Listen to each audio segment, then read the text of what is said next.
बहुत बढ़िया गीत का संकेत हमारे मास्टर साहब कैले और कितना बढ़िया कौनो जाए वाला से रोके वाला फरियाद करत है ओकरे याद में बिहरत है कहत कहा भैया हमारा अमरनाथ भैया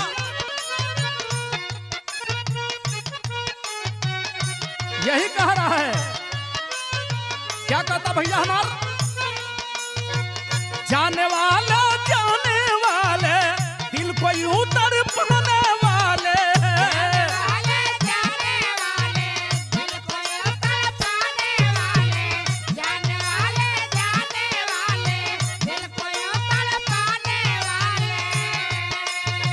जाने वाले दिल को यूं तड़पाने वाले ना जा मुझको छोड़ के ओ जाने वाले अरे ओ जाने वाले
एक दुख भरी कहानी हम लेकर आए हैं मैनपुरी जिला से और इस विरहा को हम जवाहर फिल्म के बैनर तले में गा रहे हैं। कमलेश भैया के देख रेख में आशा नहीं पूर्ण विश्वास है कि जैसे हर विरहा के आप प्यार दुलार देला वैसे आप सब एहू विरहा के प्यार दुलार दे। अब भैया भूमिका में भाव लगल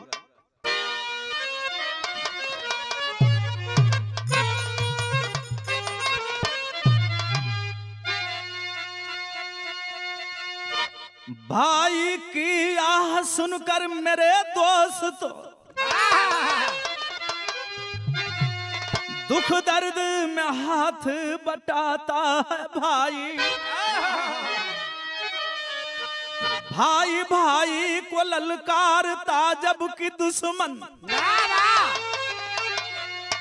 भाई का साथ हरदम निभाता है भाई। जनपद मैनपुरी में घटना एक ऐसी घटी भाई का दुश्मन आज बनता है भाई रो रही है धरा रो रहा आसमां भाई का खून जबरन बहाता है भाई।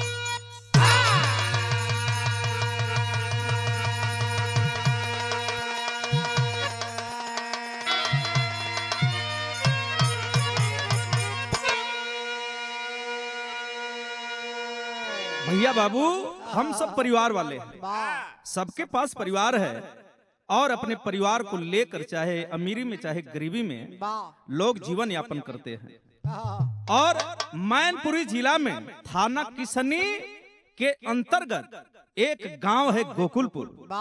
गोकुलपुर की मैं कहानी गा रहा हूँ यादव परिवार से ये कहानी है भैया हो बहुत दुख भरी कहानी है।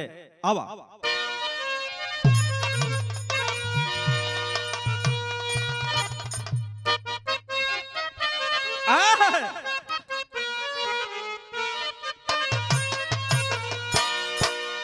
कवि की कलम लिखती है कितना बढ़िया भाव लिखलस अपने माध्यम से। कवि जी लिखल का लिखल उस परवरदिगार से, उस मालिक से, उस अल्लाह से, उस गॉड, उस भगवान से कभी फरियाद करता है इस मानव के लिए, इस जीव के लिए। कहता क्या है? अरे मुझे प्यार की, अरे मुझे प्यार की जिंदगी देने वाले,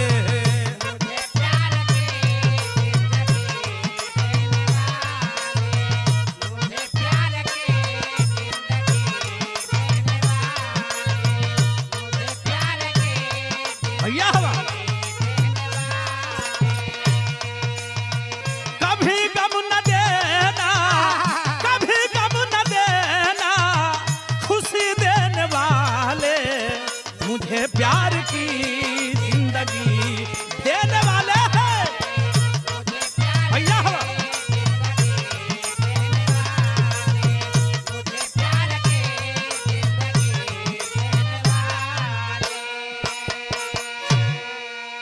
भैया हो सुरेंद्र भैया के आपन कहबा के बीराना कहबा, जेके भैया हो जीवन भर अपन कमाई देबा ऊ है समय पाके तोहरी परिवार करी। बिरहा यह बतावत है, यह सिद्ध करत है। भाव लगल कितना बढ़िया भाव कवि जी लिखला भैया हमार। अरे जगत में है किसी का, किसका भरोसा करते हैं? अपने भाई का, अपने बेटा का, अपने पति का, अपने पत्नी का, अपने माँ का भरोसा करते हैं। लेकिन इस जमाने में कवि जी लिखते हैं, इस भाव को दर्शाते कहते क्या है? अरे जगत में है किसी का भरोसा नहीं है,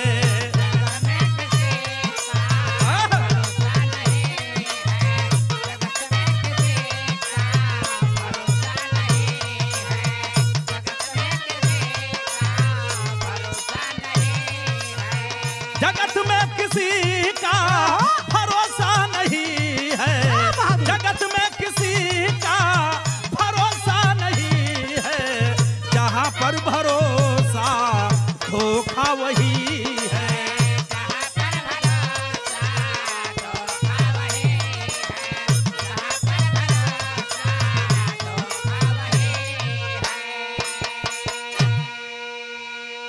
ये भाव सिद्ध करता है कि आप जीवन भर सर्प को दूध पिलाते हैं, उसी तरह मानव का विचार हो गया है। मौका पा करके वो सर्प आपको डसने का काम करता है।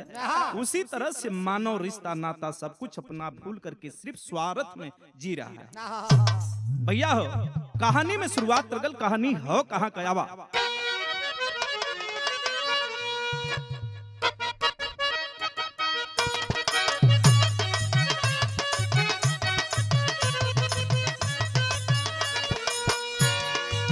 उत्तर प्रदेश जिला मैनपुरी आला है,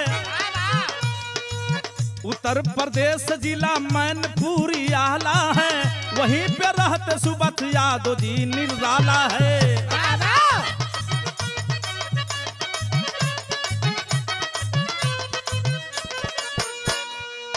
थाना है किसनी गांव गोकुलपुर मझार सही, माता पिता के साथ 3 में दुलार सही।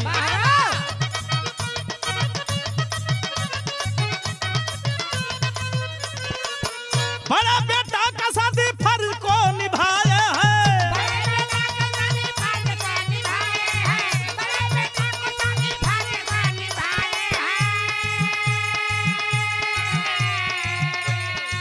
बेटा है सोनू उसकी शादी भी रचाए है,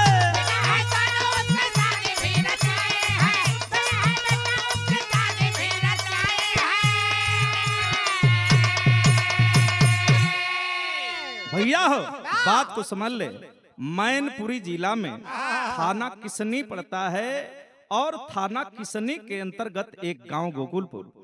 गोकुलपुर को रहने वाले बाबू सुभाष यादव, जिनके पास 3 बेटा, एक बेटा का नाम शिववीर यादव, दूसरा का नाम सोनू यादव और तीसरे नंबर का जो बेटा है भुल्लन यादव।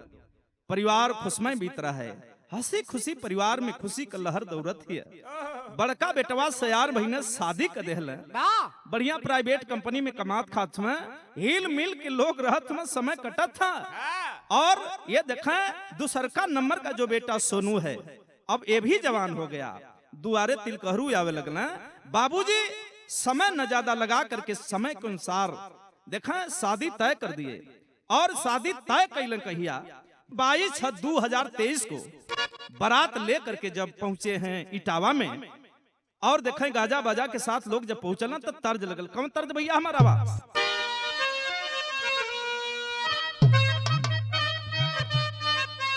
ये सही है।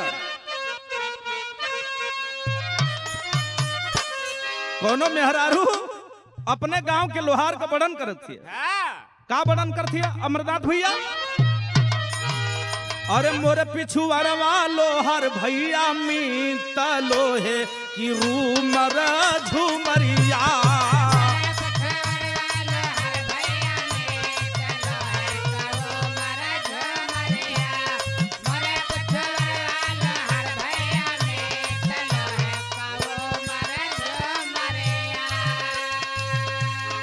ई त तर्ज बा, एक छोड़ा हटावा जायदा हमन से का मतलब? हाँ। वो कुछ बतियावे चाहे हंसे हमन से का मतलब? हाँ जी तब का। लेकिन भाव पर गौर करा, बाराती लोग का स्थिति है वहां जब पहुंचला है गंगापुर इटावा में तब हल का भैया हमार अरे लेके बारात पहुंचे डीजे बजाय सगरो बरतिया नाचेले।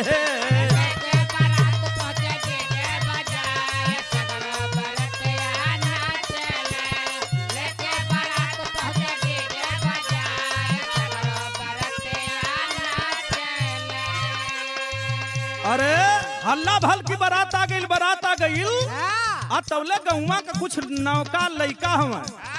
अरे वाह बाराती तो है हुआ, डीजे बजत था, बाजा बजत था, लोग नाचत हुआ। लेकिन हाल का भैया हमार?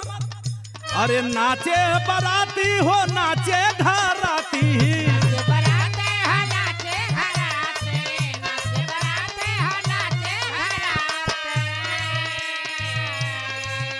अरे सेवा सत्कार करे मिलके घर राती।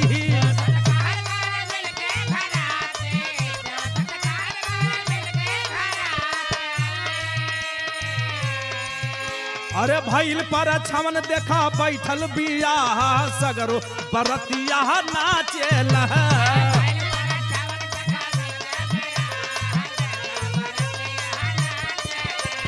भइल पर छमन देखा बैठल बिया।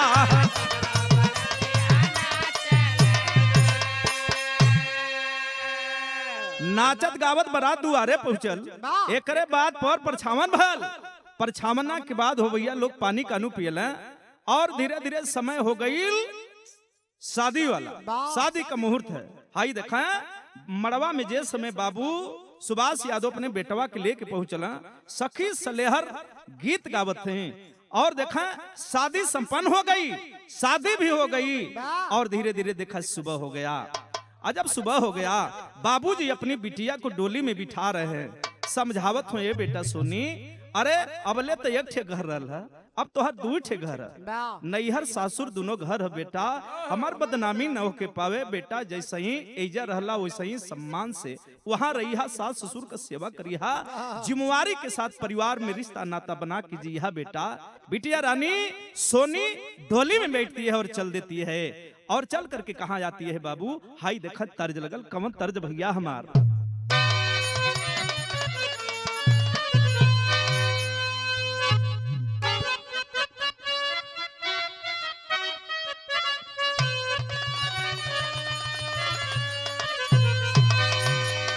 बहुत बढ़िया तर्ज लगल। कोनो दुल्ही अपने दुल्हा से अपन तकलीफ बतावत है, दुल्हवा के बड़ा तकलीफ पहुंचावे, वो अपने सखी से कुछ कहत है। ये कहलस भैया हमरे सेज चढ़त डर लागे मोरी गोइया। अरे सेज चढ़त डर लागे मोरी गोइया। अरे सैया गुगट पट खोले रे राजा घुघट पट खोले।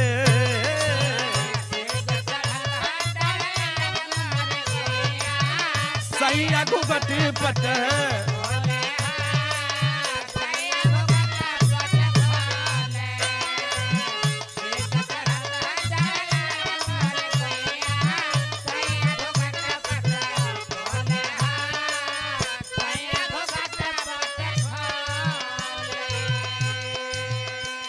डोली में बैठ करके सोनी बिटिया अपने बाबू माई के पैर छू के चलल है। नैहर से ससुराल की तरफ जब डोली चलल है भैया हमार, डोली में बैठ सोनी अली ससुरवा,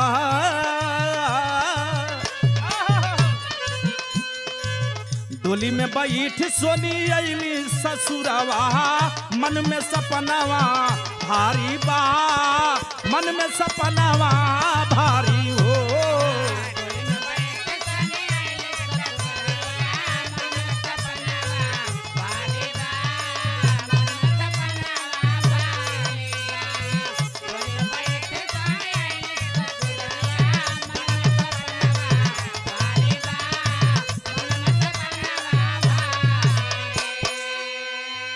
भाई देखा सोनू कमाई जो हई कि हमारे पतोह आई, तैयारी में लोग जुटल हैं।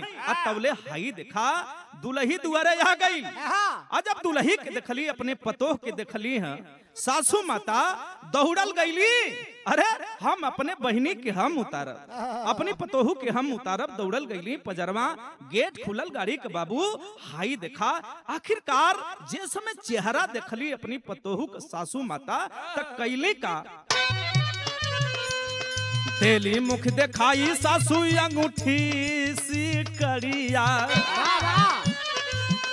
अरे जोड़ा जमात बाटे लागे ना नजरिया,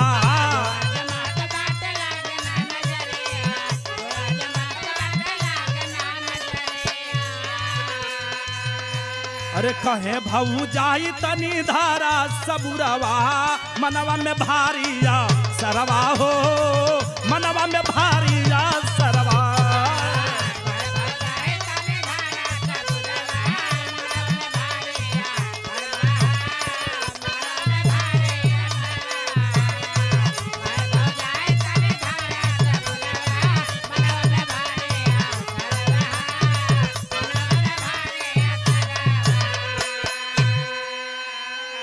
डोली से बाहर कहीं लोग घर में लेके अली। हाई देखा नंदी जवनिया मजाक करती है, अरे बहुजी काहे औजाइल हो, अरे तनिके में अन्हार होला, जाके भैया से मिली हा, अपन दिल के बात कहिया, अरे तोहके ऐसा रसगुल्ला खियाई है कि तोहरे मुहवा में ढील के दबा दी है कि गुस्से ने भीतर चल जाए। मजाक लोग करते हैं। हाई देखा अब धीरे धीरे अंधकार होके लगल। आज जब अंधकार होके लगल दुअरवा पर लोग बैठल हमें, सोनू का संगी साथी अइलन, कहला भैया बड़ा कुल पनगौनी पर रुपया पैसा पौला है, एक काम करा कुछ खर्चा करा। अरे भैया वहाँ डीजे बाजा बजल, गाना बजाना बहल, का यहाँ ना होई। सोनू कहला भैया जवन मन की तेवन कहला, लो हाई रुपया लेला। आखिरकार रुपया दे के डीजे दुआरे मंगौला। हाई तवले शिववीर भैया बड़का भैया आ गईला। अच्छा तो भैया तोहू के ना छोड़ल जाई, एक काम करा बड़का भैया हुआ ना सोनू का, एगो काम करा कुछ रुपया दा पेप्सी मंगावा। आय हाय तर्ज लगल, कौन तर्ज भैया हमारा वा?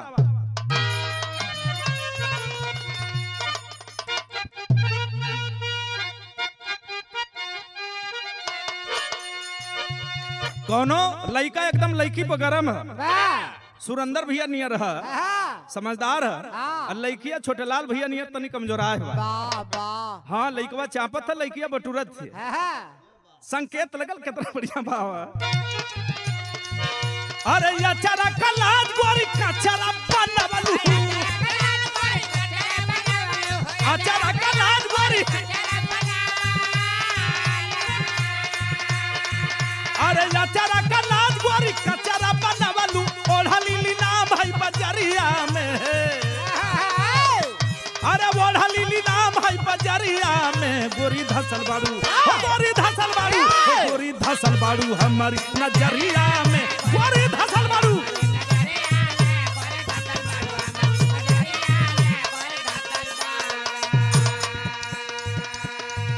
तर्ज के छोड़ा फर्ज पर आवा। आखिरकार सोनू का संगी साथी कहत हो भैया सुना सुना का कहत हो? अरे सोनू का कहे ना साथी माना मोरी पतिया,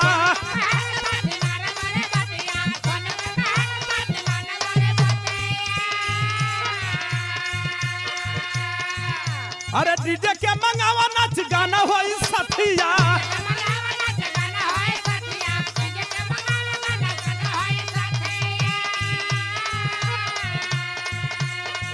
अरे सोनू के कहेला साथी माना मोरी बतिया डीजे के मनावा नाच गाना होई सतिया शिव बीर ठंडा मंगाई हो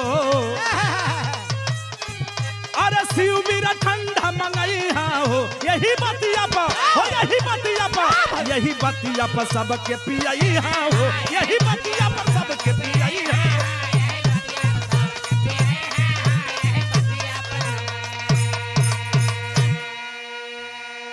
अच्छा तो सोनू भैया न तू ही खर्चा से बच पाई बा न बड़का भैया शिववीर भैया भी बच पाई हैं।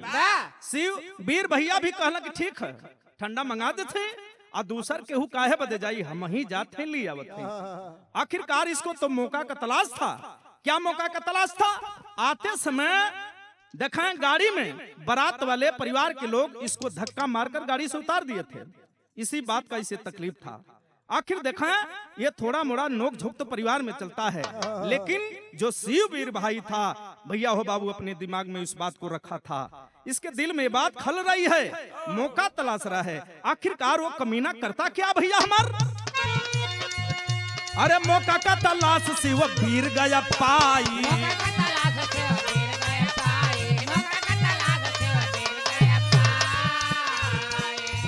अरे जाई के बजरिया से पेप्सी लियाई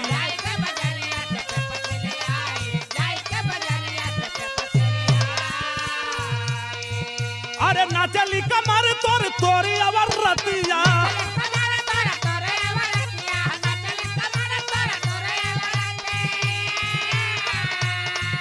अरे बूढ़ावा जवान मिली नाचे सब सखिया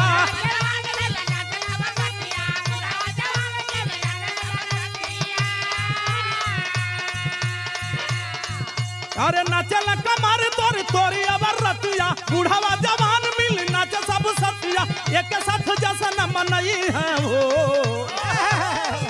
अरे एक साथ जसन मनई है हो यही बतिया पर पेप्सी पियाई है हो यही बतिया पर पेप्सी पियाई हो।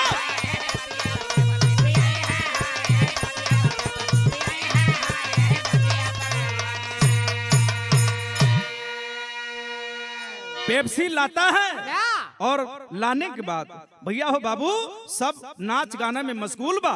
वो कमीना आखिर वो भाई कसाई बन गया। वो कमीना करता क्या है बारी बारी से अपने हाथ से खोल खोल करके सबको जो है पेप्सी पिला रहा है, गिलास में ढार ढार के दे रहा है। ना पता उसके दिमाग में क्या था, जितने लोग थे वहां सबको पिला दिया, लेकिन चिन्ह चिन्ह करके अपने भाई को अपने भौजाई को अपने तीनों भाई को पिलाया। इतना नहीं भैया हो बाबू एक अपने भाई का दोस्त जो दीपक आया था उसको भी पिलाया। देखिए भाई ऐसा होता नहीं है, लेकिन कमीनापन पर उतारू हो गया। इतना पिलाया, लोग खाए पिए, नाच गाना हुआ। अब रात अधिया गई, सब अपने अपने रूम में सोते बदे चल गल। गर्मी का मौसम है ये है भैया हो। हाई देखा सोनू और उसकी पत्नी नवविवाहित पत्नी गई है छत पर अपने पति के साथ। आज सुहाग रात अपने पति के साथ रहूंगी, खुशमय जीवन बिताऊंगी। आज मेरे जीवन का सबसे बड़ा खुशहाली का घड़ी है, यही सोच रही है। बात करते करते दोनों प्राणी सुतल हुआ। इहर देखा धीरे धीरे घड़ी 3 बजावत बा। जब शिववीर की नींद टूटी है बाबू, कमीना हाथ में धारदार हथियार लिया और छत के ऊपर चढ़ गया। देख रहा है यही सोनू भाई है और इसकी पत्नी है। न पता उसके दिमाग में क्या फिट हो गया बाबू, करता क्या है भाई एक भाई के साथ। बिरहा में भाव लगल।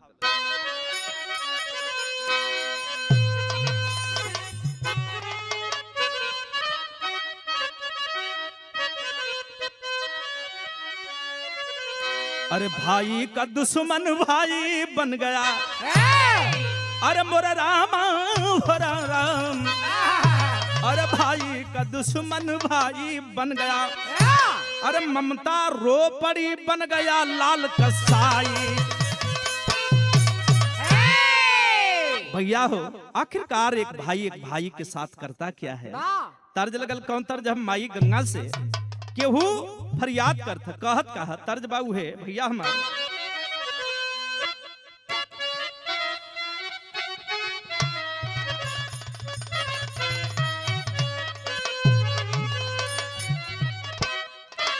उहे तर्जबा की गंगा माई का ऊंची बा अररिया न हो।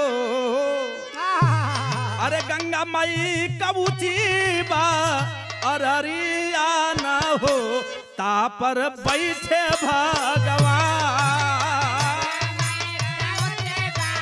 अररिया न हो।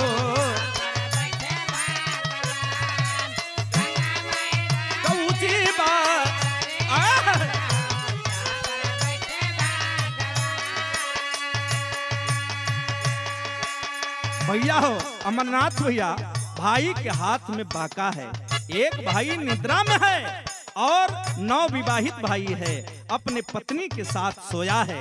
लेकिन बड़ा भाई देख रहा है, निरखते निरखते और कमीना करता क्या है। भाई काट भाई का नटैया न हो, भाई काट भाई का नटैया न हो, बाहे खुलावा के धार।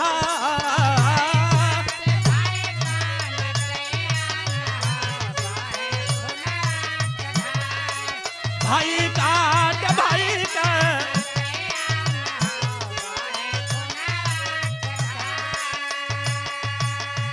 अरे बाप रे बाप, गजब हो गल। तबले जो सोनी पत्नी थी नींद से जग गई, अजब जगी है। तबले जागी गईली दुल्हिया न हो, तबले जागी गईली दुल्हिया न हो, रोवे जरावा बेजार।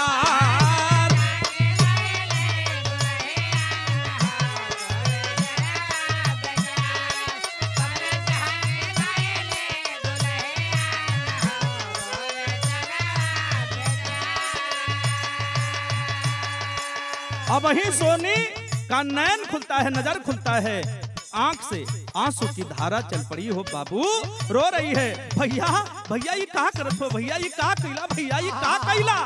लेकिन कमीना के सिर पर खून सवार है, वो जो शिववीर यादव है कमीना पर उतारू है, हत्यारा बन गया है, पापी बन गया है, खून सवार है उसके सिर पर। भैया हो ये देखें, सोनी के सिर को पकड़ लिया और बाल को पकड़ करके उस छत पर घसीटना शुरू करता है। जबरी पकड़ी पापी काटेगा रतनवा, काटेगा रतनवा,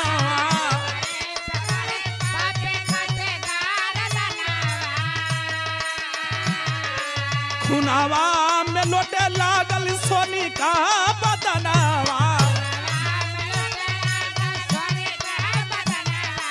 खुनावा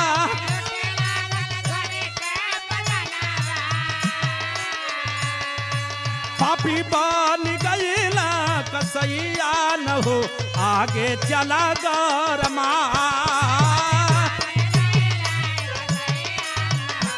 आगे चला गरमा।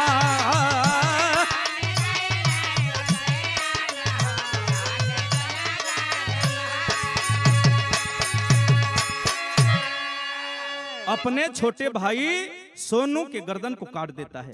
उसकी पत्नी जब जगी अपने भसुर को पकड़ना चाहती है, उसके हाथ को रोकना चाहती है, लेकिन कमीना रुका नहीं हो बाबू, धारदार हथियार से देखें अपने छोटे भाई की पत्नी की गर्दन को काट देता है कमीना। आखिरकार इतना के बाद भी नहीं रुका। जब इतना के बाद नहीं रुका बाबू, तो हाई देखे तर्ज लगल। कौन तर्ज भैया हमार? आवा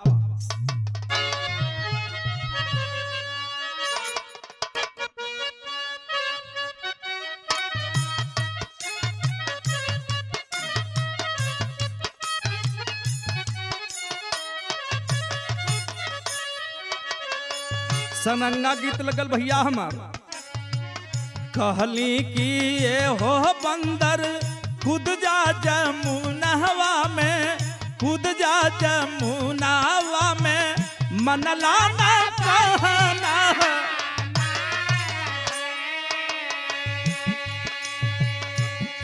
लेकिन भैया हो शिववीर हाथ में बांका लिया है, धारदार हथियार लिया है, अपने भाई को तो मार दिया है, अपने भाई की पत्नी को भी जान से मार दिया है। दोनों की लाश को छत के ऊपर ही बगल में रख करके वहां से चल देता है। और जब चला तब बगलिया में भैया हम नीचमा हई देखा छोटका भैया जो भुल्लन यादो है सुतल है, पास में आया है शिववीर बड़ा भाई, देख रहा है निरेख रहा है भुल्लन अपने छोटे भाई को। अरे ये भाई तो बहुत बोलता था बारात में, अरे एक कमीना है और मैं बड़ा हूँ, मेरा मान सम्मान परिवार नहीं करता है, तो आज ऐसा करूंगा कि जमाना पूरा जान जाएगा, हाहाकार मच जाएगा। ए बाबू किया है क्या कमीना?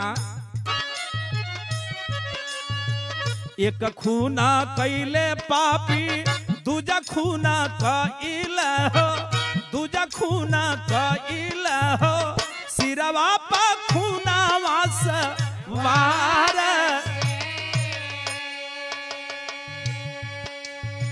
भैया हो देखें आखिरकार भुल्लन के ऊपर जो है भांका चला देता है शिववीर भाई।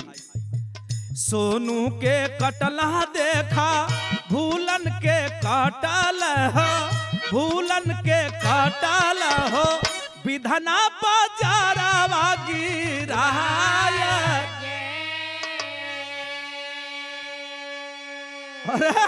भुल्लन के भी गर्दन को काट देता है। आप भुल्लन के बगलिया में भुल्लन का साथी दीपक सुतल हो, तबले नैन खुला, आवाज जोर से कुछ कहना चाहता है। तबले वो कमीना अरे दीपक पर पापी हो जा, अरे दीपक पर पापी हो जा, लवल कटारिया हो, दीपक पर पापी हो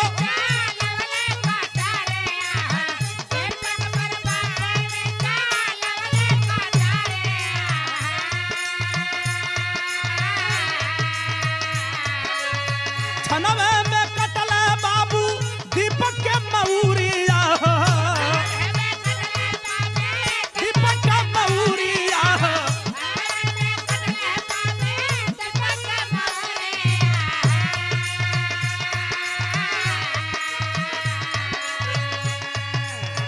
पाँच पाँच खून कैला पापी नीर मोहिया हो, पापी नीर मोहिया हो, होई गईला भोरा भीना सार।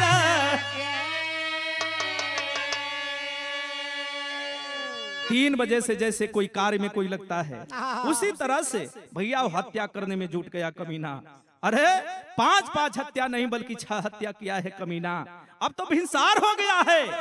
नीचे आया और नीचे जब आया तो देखता है कि मेरी पत्नी जग गई है और मेरा छोटा बच्चा रो रहा है। गोद में लिया बच्चे को और गया कहीं दूर, और दूर जाने के बाद बाबू एक फावड़ा लिया और फावड़ा लेकर आता है अपनी पत्नी के पास। बोला रे कमीनी तू भी नहीं बच पाएगी, बचना है तो बच। भैया हो करता क्या है शिववीर यादव अपनी पत्नी के साथ कमीना पहपड़ में भाव लगल भैया हमारा।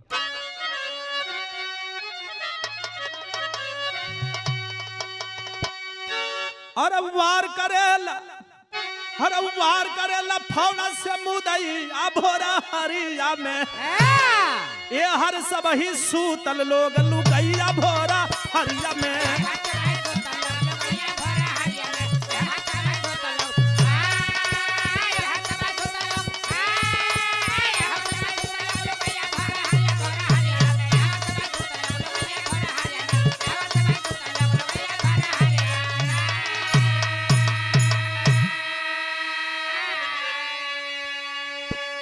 फावड़ा से अपने पत्नी के ऊपर वार करता है। पत्नी अगर नहीं भगती तो उसी समय उसकी हत्या कर देता। जोर से चिल्लाती है उसकी पत्नी, अरे मामी बचैया जान, हमार पति हमार जान लेवल चाहत में, ये फावड़ा से वार करत में। तब तक बाबू सुषमा जोर से चिल्लाई, सुषमा के भी ऊपर फावड़ा से वार कर देता है। शिववीर यादव हल्ला गुल्ला जब शुरू हुआ तो भयल का भैया हमार, अरे बगल में बस सुषमा मामी, अरे जोर से चिल्लाई हो, अरे हल्ला सुन के जुटे लोगवा, अरे भागे जान बचाई हो।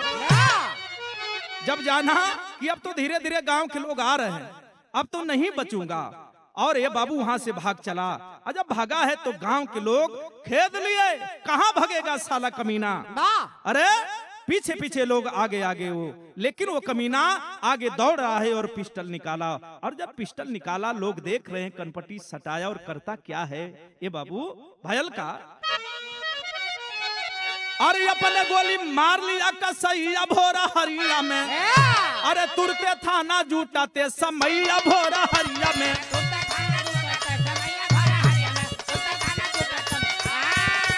तुरते थाना जूटा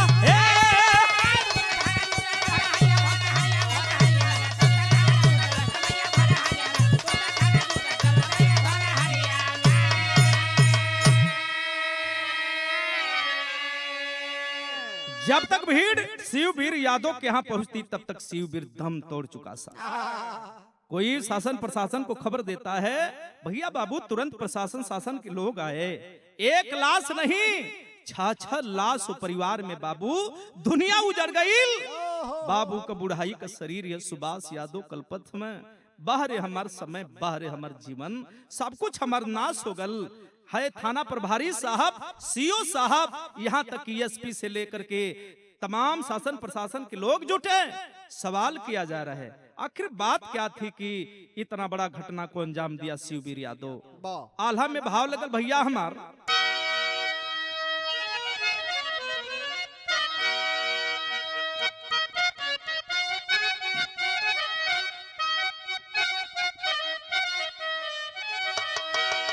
बाबू बैठल हमार रोबत में और साहब यशो साहब सवाल करते हैं, हे बाबू तनी बतावा कि आखिरकार ये घटना काहे कैसे घटल। बाबू रोवत हो, बाबू हम कुछ न जानत थे, बाबू हम कुछ न बता पाई। शासन प्रशासन सबा, अरे शासन प्रशासन सबा पूछला करनवा भैया।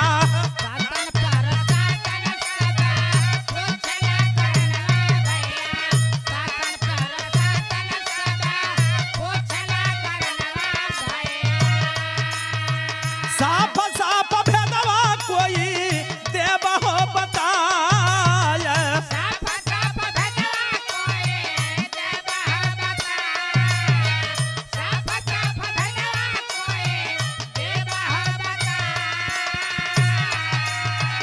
रोवला सुभाष बाबू आ गइल बुढ़ैया हो साहब।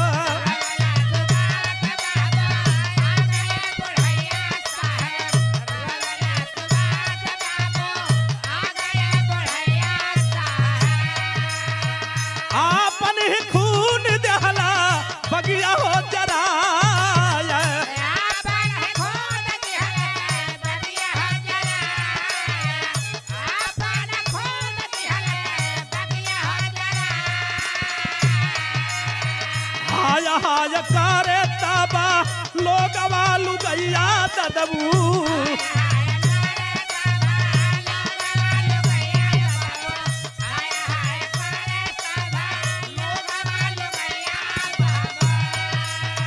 के हुए के भगवान ऐसन दीहा जन संतान, दीहा जन संतान।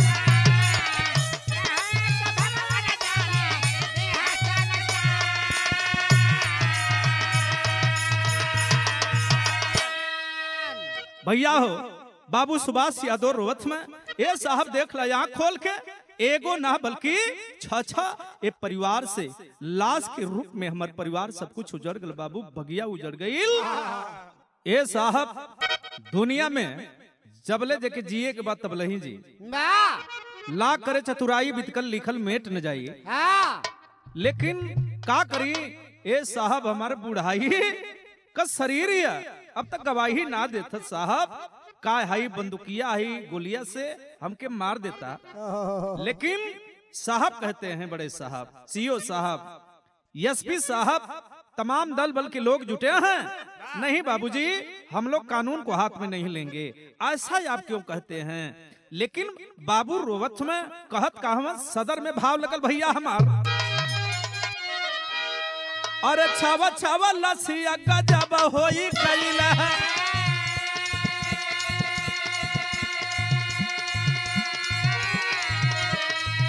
अरे सगरो नगरिया मचला का,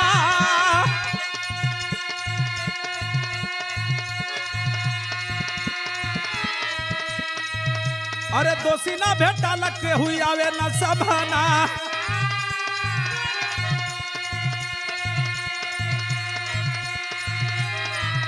अरे मामला का छानबीन करे सरकार।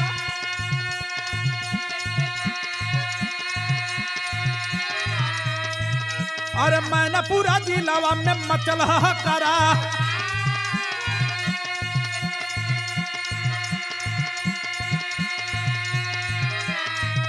अरे शोक का सगारावा में डूबल जवार।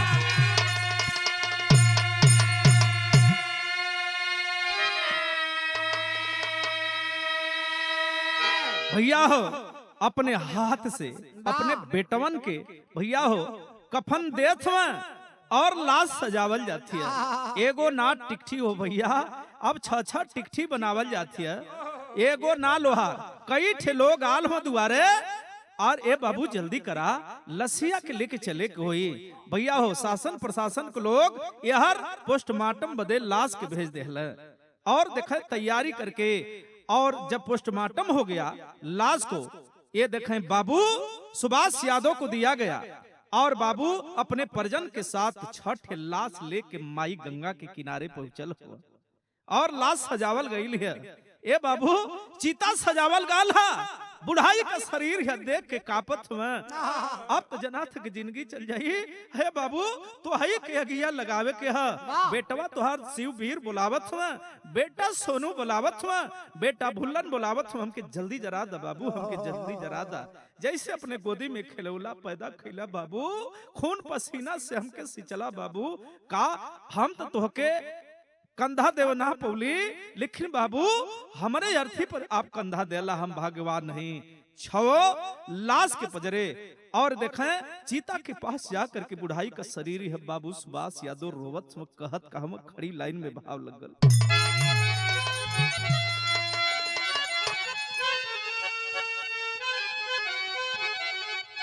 अरे रोवला सुभाष यादव, अरे आ गईली बुढ़ाई हो।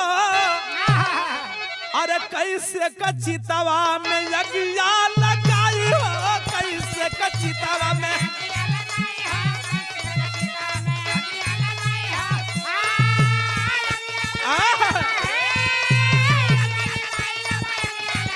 ओ कैसे कचितवा में यज्ञा लगाई।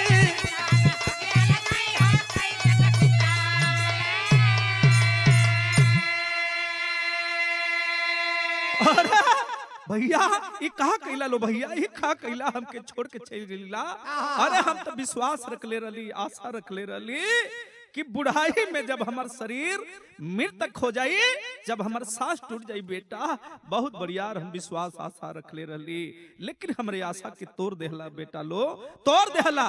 बाबू कहत कहवा भीड़ में, अरे हमारे अर्थी पर लाल कंधा लगावता, आज हंसी खुशी हमारो संस्कार तू करता।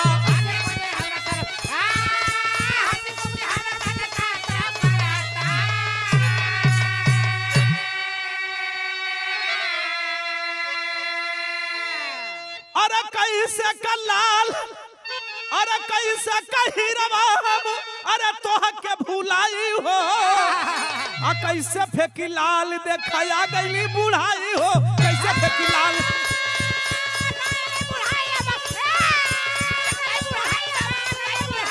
कैसे फेंकी लाल तो क्या गईली बुढ़ाई हो।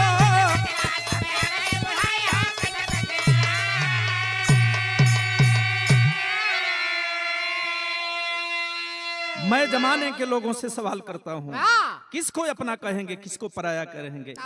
कभी अपने माँ बेटों की हत्या करती है, कहीं भाई भाई की हत्या करता है, कहीं बाप बेटा की हत्या करता है, कहीं दर्दयात का हत्या करता है। भैया जात बिरादरी के नाम पर मुद्दा बनाने वाले अपने जीवन में अहंकार में जीवन जीने वालों के लिए संदेश है, न इस धरती पर कुछ कोई लेकर आया है न जाएगा। भैया हो यही बदे कहल गल, अरे आपन पराया के माना बाहो भैया, आ करी हुए धोखा जे के देबा तू कमैया।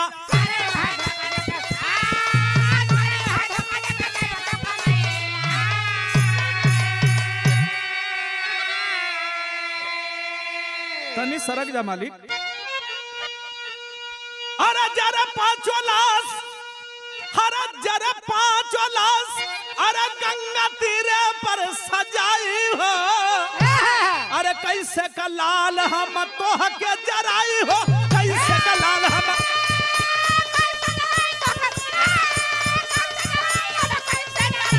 कैसे का लाल हम।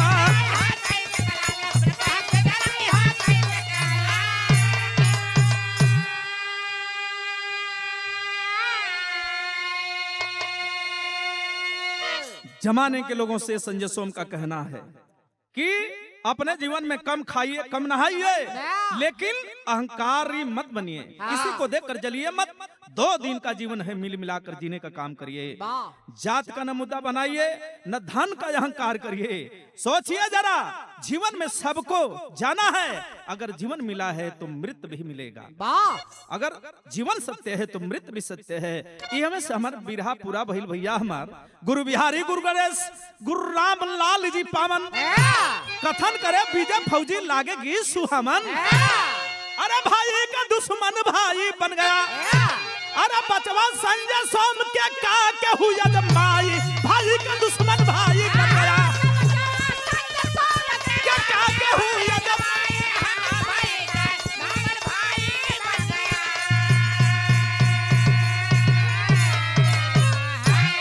नमस्कार प्रणाम।